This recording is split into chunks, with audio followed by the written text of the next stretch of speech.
السلام علیکم. پروگرام میں خوش آمدید. سب سے پہلے عید مبارک ان تمام مسلمان ممالک میں جو آج عید الفطر کا تہوار منا رہے ہیں، اور ہمارے ناظرین کو بھی، اور جس میں نیو جرسی امریکہ ہے، برطانیہ ہے، سعودی عرب ہے، UAE ہے، قطر ہے، کویت ہے، ترکیہ ہے، بحرین ہے اور فلسطین کے لوگوں کی اور غزہ کے لوگوں کی عید بہت ہی افسوسناک اور دردناک ہے اس بار. لیکن ہم عید کے موقع پر مبارکباد تو ہم سب کو دیں گے. تو اس کے ساتھ ہی ہم آج کے اپنے پروگرام کا آپ سے تعارف کروا دیں. ہماری ٹاپ سٹوری ہوگی مسائل در مسائل، ان کا حل کیسے ممکن ہے. ہم بات کریں گے پاکستان کے سابق وزیر اعظم شاہد خاقان عباسی صاحب سے، جو سربراہ بھی ہیں عوام پاکستان پارٹی کے، اور ان سے پوچھیں گے ان تمام ایشوز پہ جو اس وقت پاکستان کو درپیش ہیں، جس میں خیبر پختونخوا اور بلوچستان میں جنگ جاری ہے. اور اس کے علاوہ امریکی کانگریس میں ایک پاکستان ڈیموکریسی ایکٹ پیش کیا جا رہا ہے. اگر وہ پاس ہو گیا تو کیا اس کے پاکستان کی سول اور عسکری قیادت کے خلاف کیا ویزے بند ہو جائیں گے، سفر بھی پابندیاں لگیں گی، تو اس سے کیا ہوگا. اور TTP جو گلوبل خطرہ بن گیا ہے اس وقت، امریکہ کی 18 انٹیلیجنس ایجنسیز نے یہ کہا ہے کہ TTP واشنگٹن کے لیے بھی خطرہ ہے، پوری دنیا کے لیے بھی خطرہ ہے. اور افغانستان اور امریکہ کے ڈائریکٹ تعلقات بھی اسٹیبلش ہو چکے ہیں، اور جس کے نتیجے میں ہو سکتا ہے امریکہ باگرام ایئر بیس پہ واپس آ جائے. اس کے واپس آنے سے اس خطے پہ کیا اثرات ہوں گے، اور نواز شریف کا سیاست میں کیا کردار ہے، کیا ہونا چاہیے. ان تمام معاملات پر شاہد خاقان عباسی صاحب مسلسل بات کرتے ہیں، لیکن آج ہم ان سے مزید پوچھیں گے، اور ساتھ یہ بھی پوچھیں گے کہ دہشت گردی کے خلاف جو جنگ ہے اس میں سیاسی قیادت کو کیا کرنا چاہیے، اور جو آپس میں سیاسی جماعتیں ابھی بھی لڑ رہی ہیں اس کا علاج کیا. اور ہاٹ ایشو ہوگا آج کا ہمارا PTI مولانا فضل الرحمان صاحب کو ناراض کیوں کر رہی ہے. اس پر بات کریں گے شوکت یوسف زئی صاحب سے، جو رہنما پاکستان تحریک انصاف خیبر پختونخوا سے، اور ان سے یہ بھی بات کریں گے کہ اگر امریکہ باگرام ایئر بیس پہ آ گیا تو کیا PTI اس کی سپورٹ کرے گی، اور جو قرارداد وہاں پہ بل پاس کرنے کی کوشش ہو رہی ہے پاکستان کے خلاف، اس کی حمایت کرے گی یا مخالفت. اس پہ بھی بات کریں گے. اور ہمارا آج کا ایڈیٹوریل جو رمضان الکریم جو ہم کہتے ہیں، رمضان مبارک بھی کہتے ہیں، رمضان کریم بھی کہتے ہیں، رمضان رحیم بھی کہتے ہیں، لیکن اس بار پاکستان میں رمضان رحیم اور کریم اللہ تو تھا، لیکن مسلمان کے خلاف رحیم و کریم نہیں تھا. بہت خون ریزی ہوئی ہے پاکستان میں رمضان کے مہینے میں، مسلمان نے مسلمان کا خون بہایا ہے، اور اس پہ بات کریں گے ہم اپنے آج کے ایڈیٹوریل میں. شروع کرتے ہیں عباسی صاحب. السلام علیکم سر. وعلیکم السلام. سر، پاکستان کے مسائل بہت زیادہ ہیں، اور کل پاکستان میں عید بھی ہے. ظاہر ہے ایک مشکل وقت میں پاکستانی عید کا تہوار منائیں گے. میں آپ سے ایک سیاسی جماعت کے سربراہ بھی ہیں، لیکن پاکستان کے سابق وزیر اعظم بھی آپ رہ چکے ہیں، بہت قریب سے آپ نے ان مسائل کو دیکھا ہے، اور جن کا کچھ کم میں نے ذکر کیا. تو اگر ہم ریجنل ایشو سے شروع کر لیں، امریکہ کی افغانستان میں جو ڈائریکٹ افغان طالبان کے ساتھ رابطہ ہو گیا ہے، اور کچھ ان کو پیسہ بھی ملنا شروع ہو گیا ہے، اس کا ایک انہوں نے شہری بھی واپس کیا ہے، باگرام ایئر بیس امریکہ واپس لینا چاہ رہا ہے. آپ کیا دیکھ رہے ہیں کہ خطے میں کوئی نئی صورتحال، کوئی نئی جنگ، کوئی نئی سفرائی ہو رہی ہے؟ دیکھیں، سفرائی نہیں ہوتی ہے. ہر حکومت کے، ہر ملک کے اپنے مفادات ہوتے ہیں. افغانستان کو ہمیں تسلیم کرنا پڑے گا کہ خود مختار ملک ہے. وہ اپنے اگر تعلقات بڑھانا چاہتا ہے کسی دوسرے ملک کے ساتھ، ہی ان کا فیصلہ ہے. ٹھیک ہے.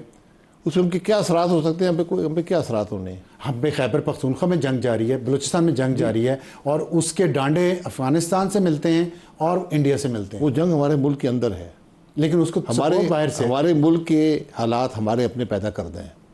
ہم نے ان کو خود حل کرنا ہے. دونوں الگ الگ ہیں نا. بلوچستان میں تھوڑی سچویشن مختلف ہے، خیبر پختونخوا میں مختلف ہے، لیکن جو دہشت گردی ہو رہی ہے، جو حملے ہو رہے ہیں، جو کائنیٹک وار ہے، اس کی سپورٹ تو افغانستان اور انڈیا سے دونوں طرف ہے. دیکھیں، دہشت گردی کا مقابلہ بھی آپ نے کرنا ہے. ٹھیک. ہندوستان آپ کا دشمن ہے، ہر موقع استعمال کرے گا. اگر آپ کی کمزوری ہوگی اس کو ایکسپلائٹ کرے گا، اس میں کوئی دو رائے نہیں ہے. افغانستان کے بارڈرز ہمارے ساتھ ہیں، وہاں سے اس بات کی بالکل اجازت نہیں ہو سکتی کہ وہاں سے لوگ جو ہیں پاکستان پہ حملہ آور ہوں یا ان کو وہاں پہ پناہ مل سکے. اس پر ہم نے دو طرفہ تعلقات کے ذریعے، بات چیت کے ذریعے افغانستان کے ساتھ اس مسئلے کو حل کرنا ہے. یہ ضرورت ہے. وہ تو صادق خان صاحب گئے تھے اور کچھ شاید بریک تھرو ہوا بھی ہے، لیکن یہ لانگر لاسٹنگ نہیں ہوتا. کچھ عرصہ ہم دیکھتے ہیں بات چیت ہوتی رہتی ہے، امن و امان ہوتا ہے، پھر آپریشن شروع ہو جاتا ہے. یہ ہاٹ اینڈ کولڈ کیوں چلتا ہے؟ دیکھیں، ہاٹ اینڈ کولڈ اگر آپ یہ کہیں گے افغانستان کی حکومت کر رہی ہے تو یہ بات بھی مناسب نہیں. نہیں، میں تو میں آپ کو نہیں کہہ رہا. اگر ہم یہ کہیں گے ایز اے ملک، ہماری طرف سے بھی یہی ہے. افغانستان آپ کا ہمسایہ ملک ہے. آپ کے پاس کوئی چوائس نہیں ہے, امریکہ یہاں آ کر گھر واپس جا سکتا ہے. افغانستان بھی یہی اور ہم بھی یہی ہیں. ہمارے تعلقات بہتر ہونے چاہیے. وہ کیوں بہتر نہیں ہے, ہمیں اس کا تجزیہ کرنا ہے. آپ کا یہ کہنا ہے کہ خیبر پختونخوا اور بلوچستان میں جو جنگ ہو رہی ہے اس کا سب سے پہلا سٹیپ یہ ہے کہ ہمارے افغانستان سے تعلقات بہتر ہوں. دوسرا یہ ہے کہ لوکل جو پاپولیشن ہے اس کے اعتماد میں لیا جائے. سب سے پہلے اپنا گھر درست کریں. جو آج خیبر پختونخوا میں ہے یا بلوچستان میں ہے, دیگر پاکستان کے علاقوں میں ہے, یہ ہمارا اپنا پیدا کردہ ہے, یہ ہمارے اپنے مسائل ہیں. اس کو ہارڈ سٹیٹ کے طور پہ دور کریں, حل کریں, یا سافٹ سٹیٹ, یا دونوں؟ سر ہارڈ سٹیٹ مجھے سمجھ نہیں آتی. آپ مجھے نہیں سمجھ آتا. دنیا کا ہر ملک اپنا ایک سافٹ امیج پیدا کرنا چاہتا ہے. ہم کیا ہارڈ سٹیٹ بننا چاہتے ہیں؟ ہم اس وقت ہارڈ سٹیٹ ہیں. جس ملک میں انصاف نہ ہو, جس ملک میں میڈیا آزاد نہ ہو, بات کرنے کی اجازت نہ ہو, جس ملک میں الیکشن متنازع ہوں, جہاں حکومتیں غیر منتخب ہوں, وہ ہارڈ سٹیٹ ہوتی ہے. آپ کو اس کو بہتر کرنا ہے. اپنے معاملات آپ کے پاس, آپ پاکستان کے کسی مسئلے کو دیکھیں, اس کی وجہ ایک ملے گی آپ کو, وہ قانون کی حکمرانی کا نہ ہونا ہے. تو اسی کو نہیں ہارڈ سٹیٹ کہہ رہے شاید کہ لا لیسنس جو ہے وہ نہ ہو, قانون سب کے لیے ہو. لا لیسنس پر حکومت نہیں ختم کرنی ہے نا. لا لیسنس کیا ہوتی ہے؟ سختی سے کرے گی نا. اگر ٹرین ہائی جیک ہو جاتی ہے تو اس میں سختی تو ٹرین ہائی جیک ہوتی ہے, حملہ کریں, مقابلہ کریں, ان کو تباہ کریں. ٹھیک, لیکن آپ کو یہ حق حاصل نہیں ہے کہ جو لوگ اقتدار میں منتخب نہیں ہوئے. ہارڈ سٹیٹ یہ ہوتی ہے جہاں پر آپ کو قانون کی پرواہ نہ ہو, آپ منتخب نہ ہوئے, آپ کرسی پہ جا کے بیٹھ جائیں. یہ ہارڈ سٹیٹ ہے. آپ ایک میڈیا کو آزاد نہ رکھ سکیں, آپ ہیومن رائٹس وائلیشنز, آپ پوری دنیا, آپ اپنے نمبر دیکھیں, آپ کی جوڈیشری دنیا کے آخری 20 ملکوں میں پہنچ گئی ہے. جی, انصاف نہیں ہے ملک کے اندر. یہ بنیادی باتیں, ان کو سمجھیں. کوئی بات کرو سمجھتے کہ ہمارے خلاف بات ہے, آپ کے خلاف بات ملک کے حق میں بات ہے. اچھا, اس پہ ایک بات ہو رہی ہے کہ تمام سیاسی بات اپوزیشن آپس میں ملنا چاہ رہی ہے, لیکن ہم دیکھ رہے ہیں کہ مولانا فضل الرحمان کو ساتھ ملانے کی کوشش ہو رہی ہے, لیکن پی ٹی آئی کے کچھ لیڈر ان کے خلاف کوئی نہ کوئی بیان دے دیتے ہیں. یہ سیبوٹاج جو کیا جا رہا ہے, یہ ڈیلیبریٹ ہے یا اس کے پیچھے کوئی اور لوگ ہیں؟ دیکھیے کیا سارا اس کو ضرورت نہیں ہے, لیکن حقیقت یہ ہے کہ پی ٹی آئی ایک ایسی جماعت ہے جس میں ایک لیڈر ہے اور باقی ورکر ہیں اور عوام ہیں اور ووٹر ہے. بیچ میں کوئی لیڈرشپ نہیں ہے. ٹھیک, ان کو اگر کوئی لیڈرشپ ہے بھی وہ عارضی ہے, روز بدل جاتی ہے. تو آپ سمجھتے ہیں یہ لیگ لیس لیڈر ہیں جو درمیان میں ہیں؟ ان کا دیکھیں ہر روز ان کا موقف کچھ اور ہوتا ہے. اگر 6 لوگ ہیں تو 6 لوگ مختلف بات کریں گے, کیونکہ ان کی رسائی نہیں ہے اپنے لیڈرشپ تک. نہیں, یہ تو ایک سیاسی جماعت تو اس طرح کمزور ہوتی ہے نا, اگر اس کا سٹرکچر ہی نہیں ہے. یہ سٹرکچر نہیں ہے. کون سی جماعت کا سٹرکچر؟ کسی کا بھی نہیں ہے. تو پھر ہم جمہوریت کے نہ ہونے کا رونا کیوں روتے ہیں جب سیاسی جماعتوں کا سٹرکچر ہی نہیں ہے؟ جمہوریت لولی لگڑی ہوگی تو یہی ہوگا نا, جہاں پر الیکشن ہی متنازع ہو, جہاں پر قانون ہی نہ ہو, جہاں آئین کی کوئی پاسداری نہ ہو, تو وہاں پر کیا جمہوریت, کون سی جمہوریت رہ جاتی ہے؟ پھر سیاسی جماعتیں بھی یہی کرتی ہیں. سیاسی جماعتیں دنیا میں اگر آپ دیکھیں تو ایسی ہوتی ہیں کہ آخر میں فیصلہ ایک شخص یا چند لوگ ہی بیٹھ کر کرتے ہیں. وہاں پر ووٹنگ نہیں ہوتی سیاسی جماعتوں کے اندر. تو یہاں بھی لیکن آپ آزادی تو دیں نا, بات کرنے کی آزادی تو ہو, ملنے کی آزادی تو ہو. ایک بڑی جماعت ہے, پولیٹیکل پارٹی ہے, اس کا لیڈر جیل میں ہے, بھئی لوگوں سے ملنے دیں, ملک کا بھلا ہوگا. حکومت کو کوئی اس سے خطرہ نہیں ہے. اگر یہاں پر اگر حکومت کام نہیں کر رہی اور اپوزیشن بھی کام نہ کر سکے, وہ بھی ڈائریکشن لیس ہو, تو پھر ملک کیسے چلیں گے؟ اچھا, جو ٹی ٹی پی کے بارے میں نے ابھی ذکر کیا کہ امریکہ کی 18 انٹیلیجنس ایجنسیز نے مشترکہ جو رپورٹ دی ہے اس میں انہوں نے کہا کہ ٹی ٹی پی گلوبل خطرہ بن چکی ہے اور واشنگٹن کو بھی اس سے خطرہ ہے.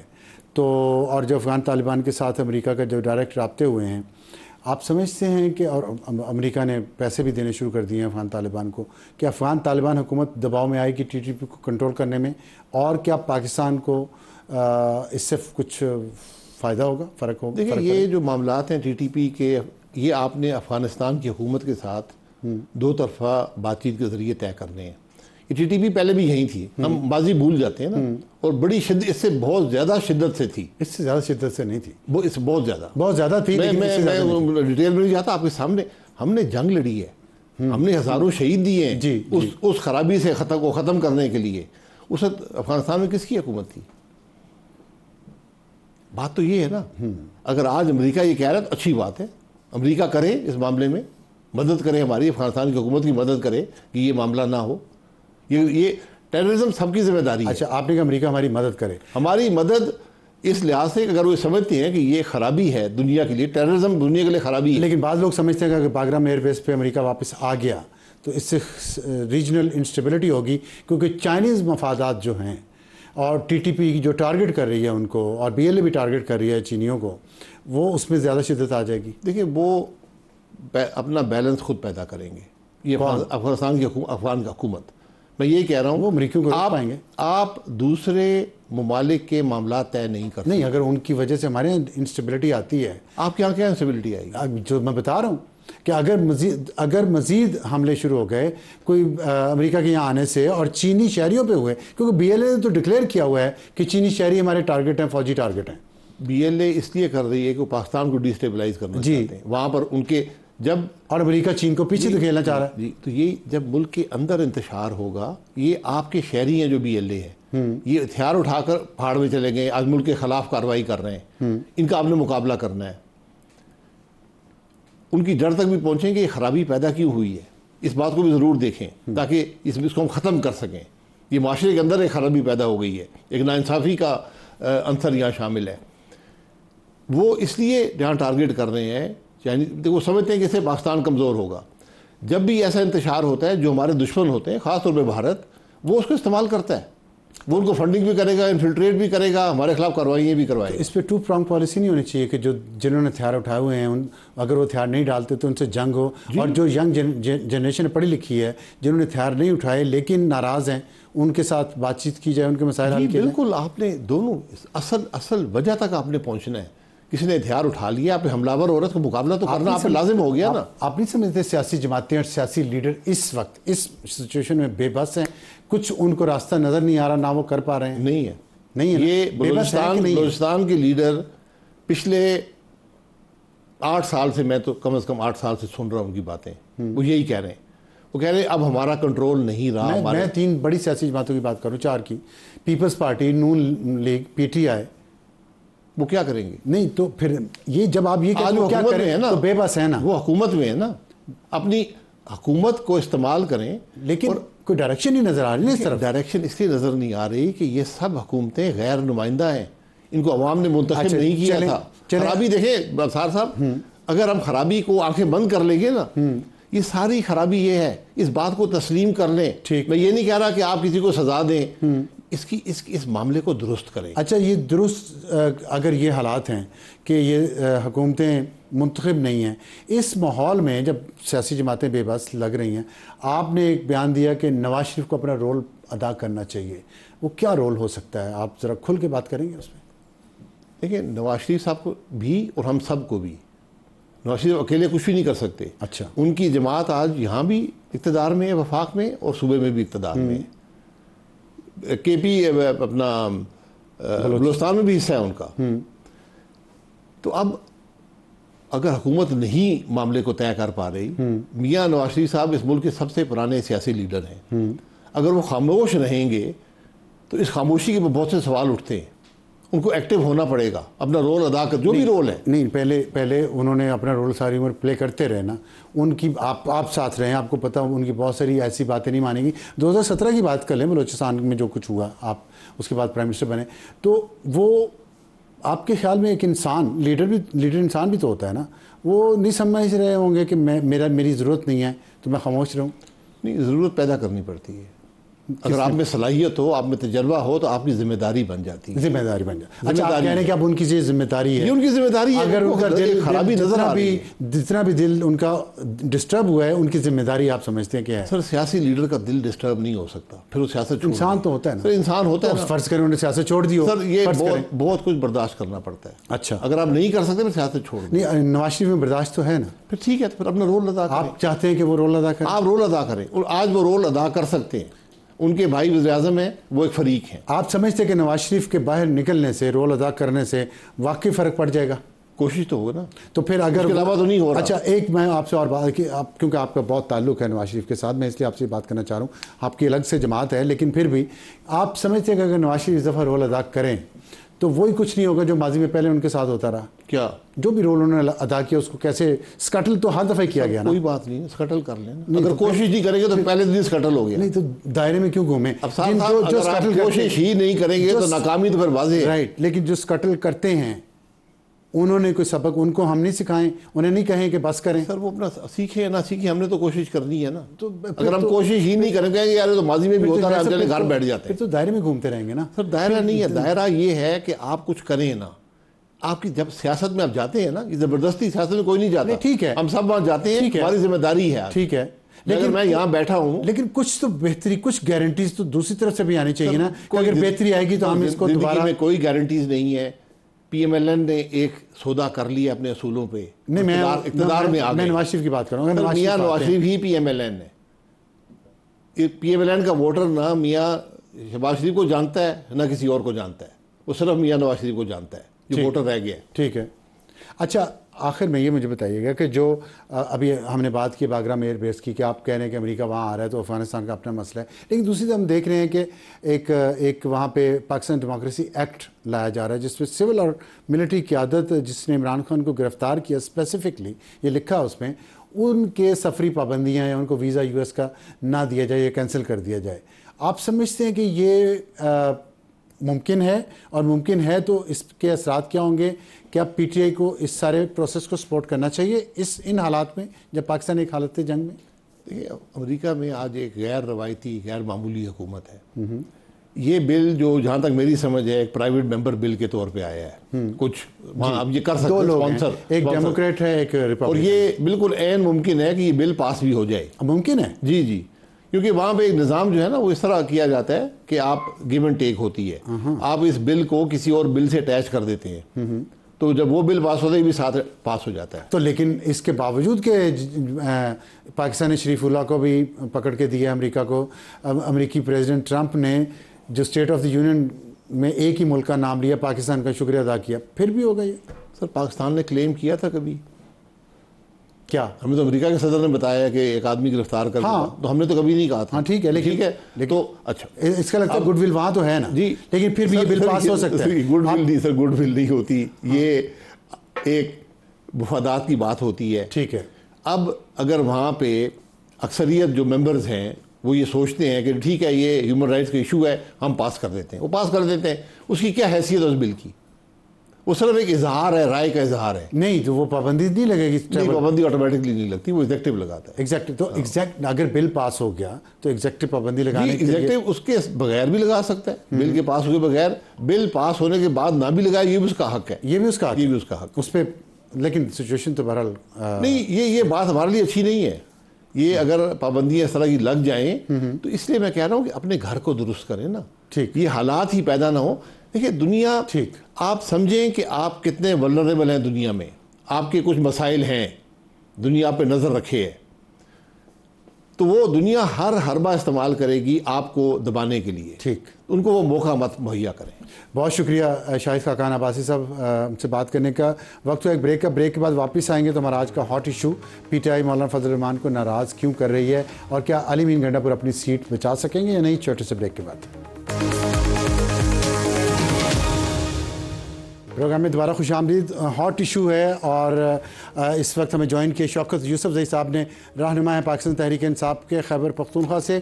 اور ہمارا آج کا ہاٹ ایشو یہ ہے کہ P T I Maulana Fazal الرحمان کو ناراض کیوں کر رہی ہے, کیونکہ اپوزیشن ایک اتحاد بنانے کی کوشش کر رہی ہے جس میں پی ٹی آئی چاہتے ہیں کہ مولانا فضل الرحمان صاحب بھی آئیں, اور اس کے ساتھ ساتھ جو دوسرے ایشوز ہیں اہم اس وقت صوبہ خیبر پختونخوا کو درپیش ہیں اور پورے ملک کو ہیں, اس پہ بات کریں گے.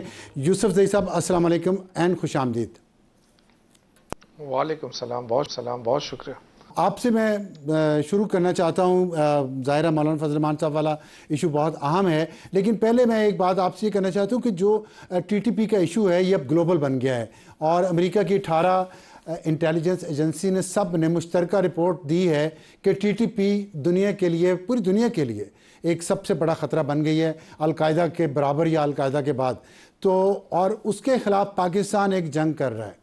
اس سچویشن میں اگر خیبر پختونخوا میں ان کے خلاف آپریشن ہوتا ہے تو خیبر پختونخوا کی حکومت کا اس وقت کیا موقف ہوگا؟ بسم اللہ الرحمن الرحیم، بہت شکریہ۔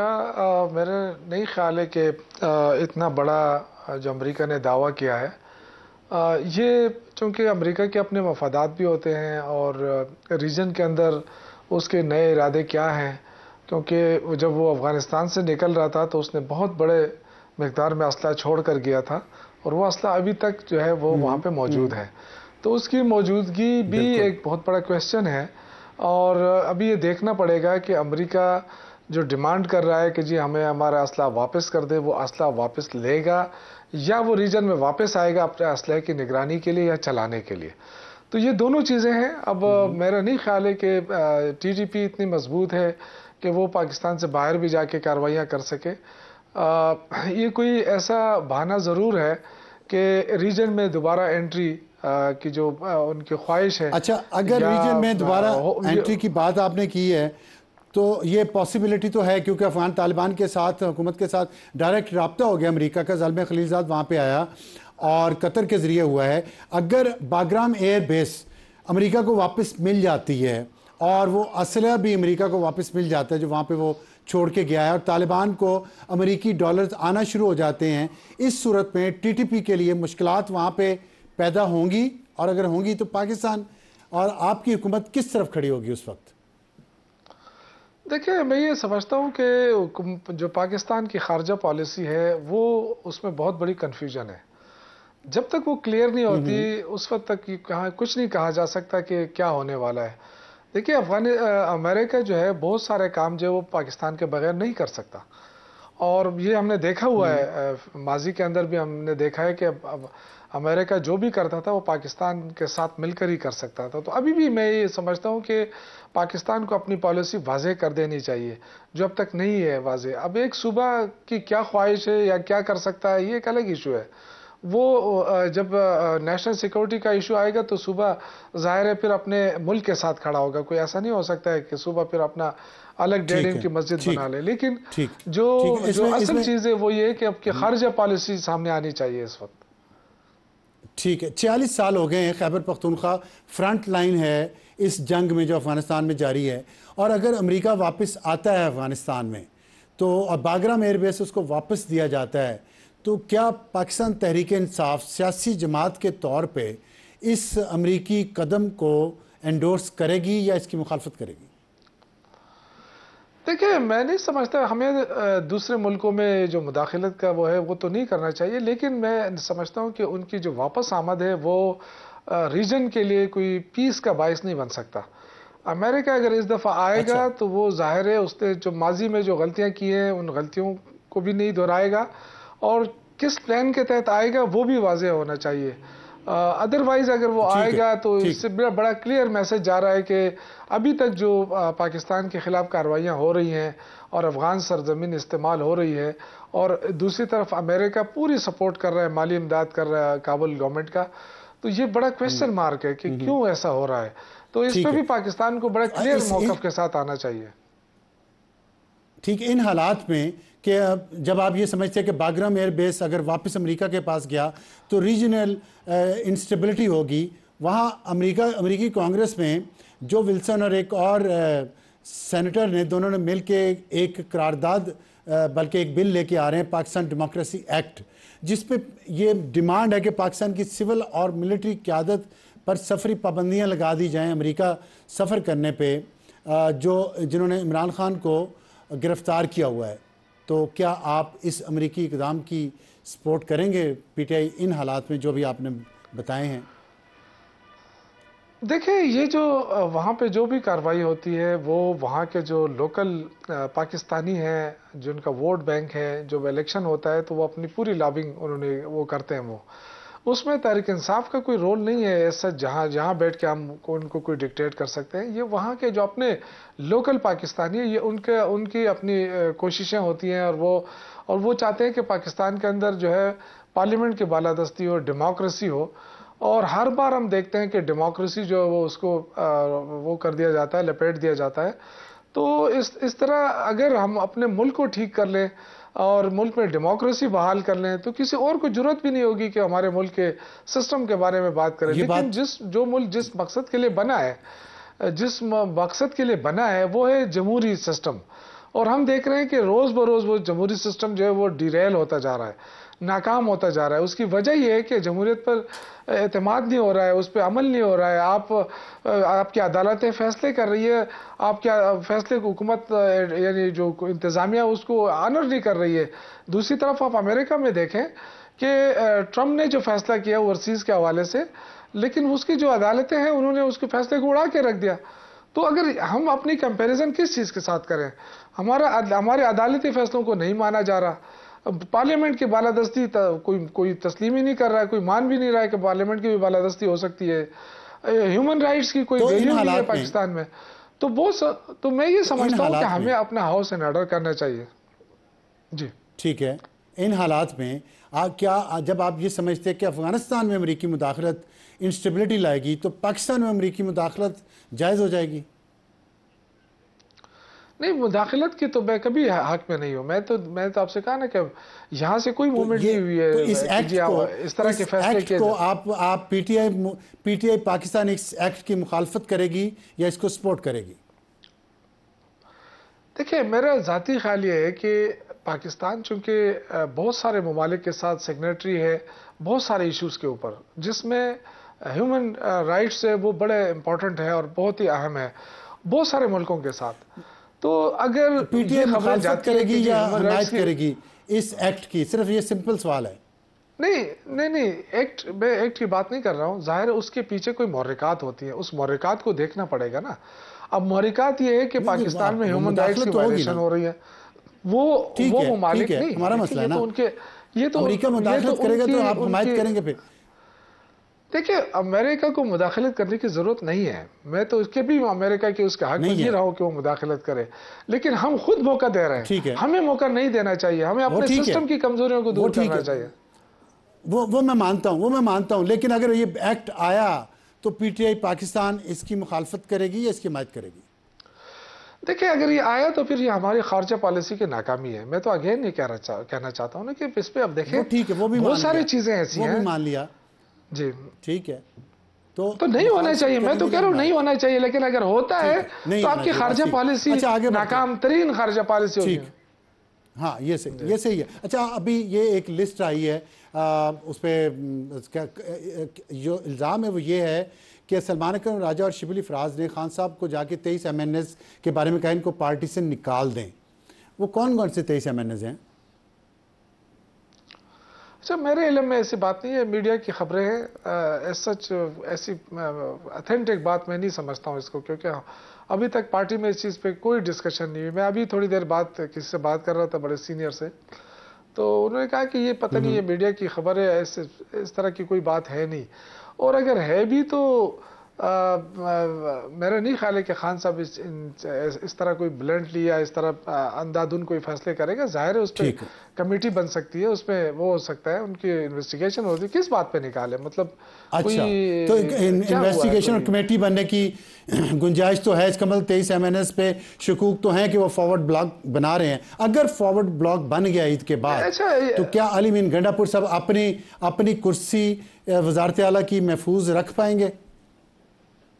دیکھیں، اگر آپ ایم این اے کی بات کر رہے ہیں یا ایم پی اے کی بات کر رہے ہیں، دونوں صورتوں میں کوئی فرق نہیں۔ تو ایم پی اے بھی ساتھ جائیں گے نا فارورڈ بلاک؟ کیٹیگوریکلی کہتا ہوں، کوئی بھی، اچھا کیٹیگوریکلی کہتا ہوں کہ کوئی فارورڈ بلاک نہیں ہے۔ جس نے فارورڈ بلاک بنایا وہ پارٹی سے جائے گا، یہ یاد رکھیں، اس لیے کہ کسی کی پرسنل کوئی حیثیت نہیں ہوتی ہے ہماری پارٹی میں۔ یہاں ووٹ سارا عمران خان کا ہے، جو عمران خان جس کے ساتھ کھڑا ہوگا وہی ہوگا، اور جو اس کی بغاوت کرے گا وہ گھر جائے گا۔ بہت شکریہ شوکت یوسف زئی صاحب، ہم سے بات کریں۔ بریک کے بعد آئیں گے تو آج کا ایڈیٹوریل جو کافی دردناک ہے اور اس بات پر ہے کہ رمضان جس میں حرمت ہے انسانی خون کی اور انسانی زندگی کی، اس میں جنگیں نہیں ہوتی رہیں اسلامی تاریخ میں، لیکن پاکستان میں کتنا خون بہا صرف رمضان کے مہینے میں اسلام کا نام لے کر۔ ایک چھوٹے سے بریک کے بعد۔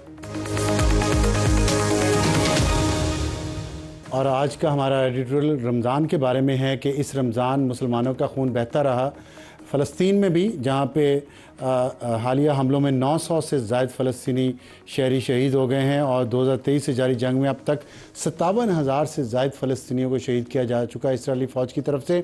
لیکن وطن عزیز میں بھی حالات اچھے نہیں ہیں اور وہاں پہ تو اسرائیل کی فوج مسلمانوں کو مار رہی ہے، لیکن یہاں پہ اسلام کے نام پہ جو اپنے آپ کو مسلمان ہونے کا دعویٰ کرتے ہیں وہی مسلمانوں کو مارے جا رہے ہیں. رمضان تو ایک رمضان کریم کہتے ہیں، رمضان رحیم کہتے ہیں کہ یہ رحمت کا اور کرم کا مہینہ ہوتا ہے، لیکن اس مہینے میں بھی 2025 کے رمضان میں پاکستان میں خون بہتا رہا اور ایک مہینے میں پاکستان میں دہشت گردی کے 76 واقعات ہوئے ہیں اور تقریباً 2 سے بھی زیادہ واقعات ہر روز، اور اس میں 96 سیکیورٹی فورسز کے اہلکار اور 57 عام شہری جاں بحق ہوئے ہیں.